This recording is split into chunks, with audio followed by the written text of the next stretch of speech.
도심의 한 전시장. 세 개 층을 모두 채운 색다른 그림전이 막올랐습니다. 들어서자마자 펼쳐지는 건 범상치 않은 화면들. 멀리 떨어져 봐도 가까이 다가가 봐도 한눈에 뭐라 가늠하긴 어렵습니다. 잘 모르겠어요. 그건 잘 모르겠어요. 느낌은 모르겠고 색감이 좋다는 생각을 했습니다. 제목은 서책 가득한 도서관이라는데 서가 한가운데 난데없이 등장한 건 축 늘어진 빨랫감 그리고 옷걸이. 이 익숙한 듯 낯선 화면 구성 어떤 이유인가요? 어떤 도서관이라고 하는 이미지는 굉장한 어떤 시간이 켜켜이 쌓여 있는 어떤 그런 공간이잖아요. 저는 조금 더 제가 살고 있는 어떤 나의 환경, 나의 삶의 조건들이 같이 엉켜 있는 하나의 어떤 공간이길 원했어요. 가장 일상적인 소재를 거침없이 화폭 속에 품어하는 작가. 30년 넘게 정통에 뿌리박고 자신만의 언어로 신한국화를 일궈낸 유근택 화가입니다. 이번 작품에서 특히 주목해봐야 할 건 화면 전체를 뒤덮은 두텁고 거친 질감. 이유가 있다죠? 뭔가 본질적으로 회화가 가지고 있는 어떤 방법론 자체를 다시 봐야겠다는 생각을 했어요. 종이를 두껍게 만들어서 그걸 해체하는 작업을 하면서 나중에 다시 그거를 이렇게 조립하는 그것 자체를 하나의 회화의 중요한 어떤 모티브로 삼은 거죠. 작업의 비밀이 깃들어 있는 건 바로 이 한지입니다. 이게 지금 그 6배접이 된 거예요. 얇은 종이가 6번 합쳐진 종입니다. 그런데 작업실에 느닷없이 등장한 청소용 솔, 대체 무슨 용도일까요? 이런 거죠. 강철로 된 이 철솔로 물에 불린 종이를 이렇게 두드려서 이렇게 세우고 이제 그걸 숨을 죽여가면서 작업을 하는 거죠. 종이와 그 물감이 이렇게 엉키는 현상이 생기죠. 엉키면서 이제 섬유질과 물감을 이게 혼용하면서 작업이 되는 거죠. 그러면서 또 질감이 발생을 하고. 호분의 안료를 먼저 밀도 있게 많이 젓고 접착력을 키운 다음에 과슈를 섞어서 색채를 만들죠. 그렇게 직접 배합한 안료를 한 겹씩 칠하고 솔질을 시작하는데 이때 닭종이의 섬유질과 안료가 뒤엉키며 까칠 거칠한 표면이 형성되죠. 이렇게 칠하고 긁어내길 반복하면 화면은 더 깊은 색으로 채워집니다. 이런 한지의 물성을 잘 살린 작품이 바로 분수연작. 동양미학에서는 오히려 폭포를 많이 그리죠. 근데 저는 오히려 분수를 그림으로 인해서 조금 뭐랄까 어떤 생각의 전환을 할 수 있는 그런 작업이 된 겁니다. 낯선 풍경으로 만들어지는 그런 광경을 분수를 통해서 표현했다고 보시면 됩니다. 최근 그는 또 다른 그만의 붓을 쥐었습니다. 조그만 나무 막대 하나. 덧칠한 화면을 막대로 긁으며 무심하게 선을 얻는 거죠. 그런 터치들이 쌓이고 쌓이면서 하나의 어떤 시간이 축적된다거나 또 화면 안에 나의 몸짓이 계속 축적되는 그런 현상이 발생하는 거죠. 그래서 그런 것 자체를 하나의 어떤 저의 작업으로 끌어들이고 있다고 보시면 됩니다. 이렇게 기법에 대한 변화 못지않게 요즘 그는 세상을 보는 시선 자체도 바뀌었습니다. 바로 이 창문 연작이 결과물이죠. 화면에 창틀까지 담아내는 데는 이유가 있습니다. 내가 지금 뭘 보고 있는가, 내가 직면하고 있는 요 자체가 더 중요하기 때문에 굳이 내가 그리고 싶은 거는 나무가 아니고 내가 창문을 통해서 바라보고 있는 나의 상황이 더 중요한 얘기죠. 그러다 보니까 이제 창문 앞에 서 있는 나를 표현하고 싶었던 거겠죠. 이 모든 최근 변화의 출발점은 바로 독일 베를린. 익숙한 모든 것을 내려놓고 무작정 떠났던 안식년의 일탈이었습니다.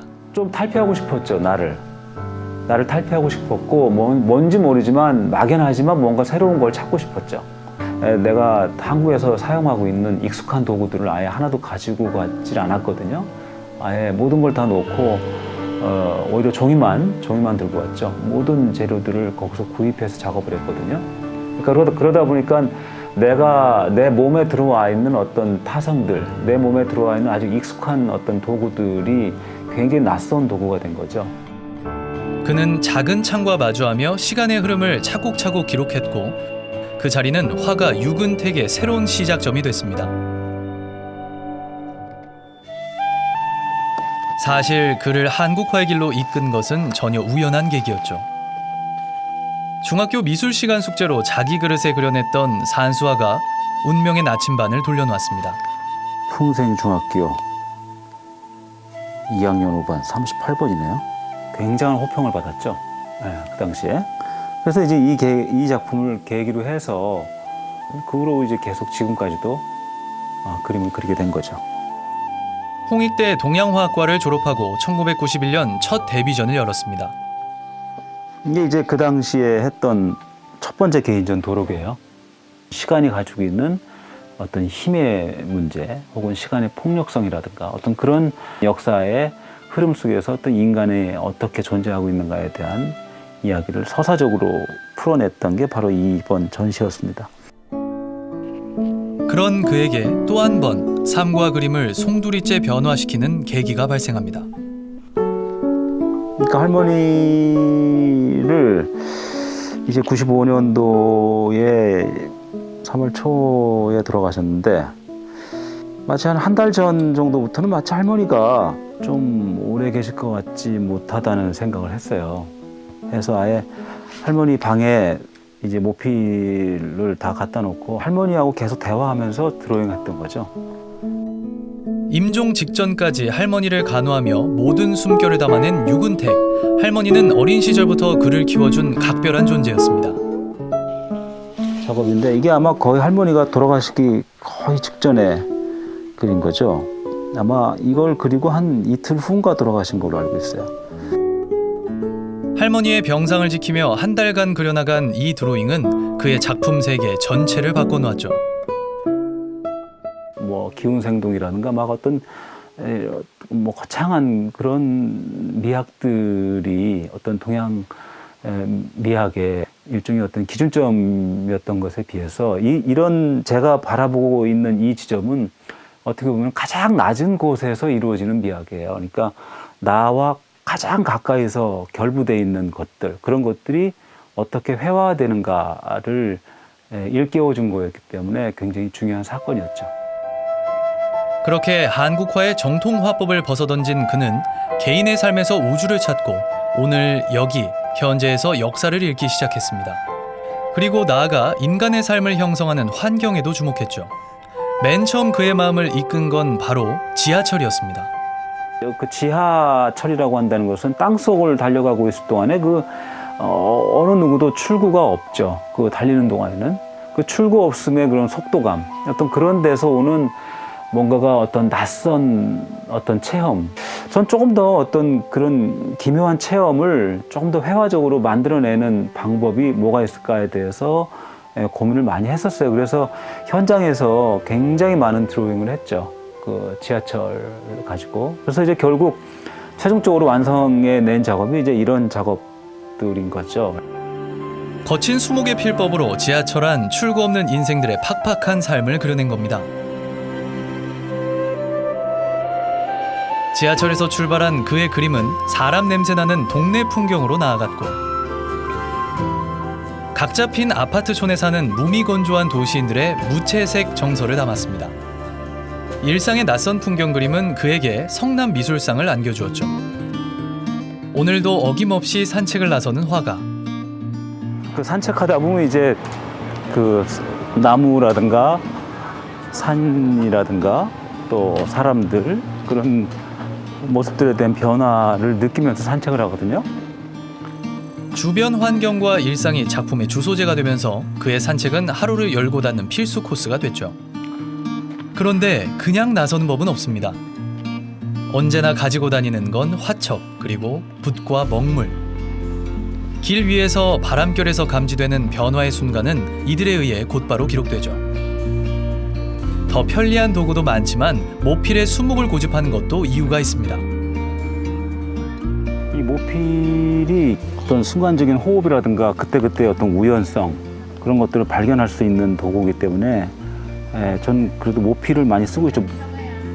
너무 사소해서 쉽게 흘려보내는 늘 같아 보이는 일상의 풍경이 오늘도 그의 눈과 손을 거쳐 작품이 됐습니다. 이렇게 동네 마실을 다니며 건져올린 편린들은 최근 산책 연작으로 관객에게 선을 보였습니다. 스쳐보면 평범한 풍경화인 듯하지만 이 속엔 자가의 기발한 상상이 녹아있죠.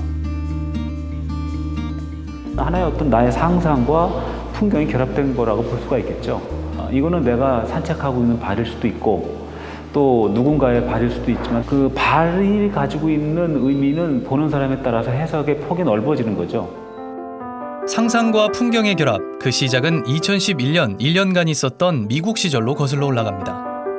제 처하고 아들하고 같이 세 명이서 이렇게 서로 엉켜서 미국이라고 하는 정말 이방인으로서 살고 있었던 저의 생각, 저의 어떤 의식들이 표현된 작품들이 주가 돼요. 이 작품도 여기 있는 이 작품도 어떻게 보면은 이제 그 당시의 생활을 보여주는 작품이죠. 그러니까 여기 있는 이 집이 바로 저 미국에서 살았을 당시의 집입니다. 근데 이제 위에 있는 그 사다리 작업은 미국이라고 하는 정말 낯선 땅에서 세 명이 살고 있는데 왠지 어떤 어딘지 모르게 부여하고 있는 듯한 그런 느낌. 그리고 또 막 그 사다리가 마치 어떤 그 출구를 찾기 위해서 막 한 천정을 쿵쿵 찍고 있는 것 같은 느낌으로 세 가족의 느낌을 표현한 겁니다. 이렇게 주변 풍경에서 실내로 시선을 돌린 그는 자신과 가족이 머무는 작은 방에 집중했고 방이란 일상 공간에 특유의 상상력을 풀어놓았죠. 어수선한 방 안 침대 위에 격정적인 파도가 넘실대는가 하면 집채만한 코끼리가 천연덕스럽게 등장하기도 합니다. 이렇게 어이없는 상상 속엔 그의 속마음이 웅크리고 있죠. 미국이라고 하는 거대한 거인 같은 코끼리가 마치 어떤 이 출구 없는 방 안에 들어와 있는 것처럼 미국에서 내가 느꼈던 감정, 그런 것들을 이 방 안을 통해서 표현을 하고 있는 거예요. 실내 공간에 집중한 방 연작은 최근에도 이어졌는데요. 여름 내 식구들을 꿀잠 자게 해준 이 모기장에 꽂힌 겁니다. 이 모기장이 일단은 들어가 있을 때와 또 밖에 있을 때 그 느낌이 너무 달라요. 그 가벼운 이 존재가 그 장소에 또 다른 장소를 만들어내고 있다는 그런 느낌이 굉장히 독특하게 다가오죠. 어떤 그런 가벼운 촉각적인 지점, 그런 걸 어떻게 회화시킬 수 없을까, 그런 고민을 하면서 작업을 했죠. 여름철 생활용품인 얇은 모기장 사이로 비치는 풍경을 그는 놓치지 않았고 한여름의 나른한 순간을 화면에 포착했죠. 사소한 일상의 순간을 단 하나의 예술로 탈바꿈시키는 화가 유근택. 그에겐 놓치고 싶지 않은 화두가 있습니다.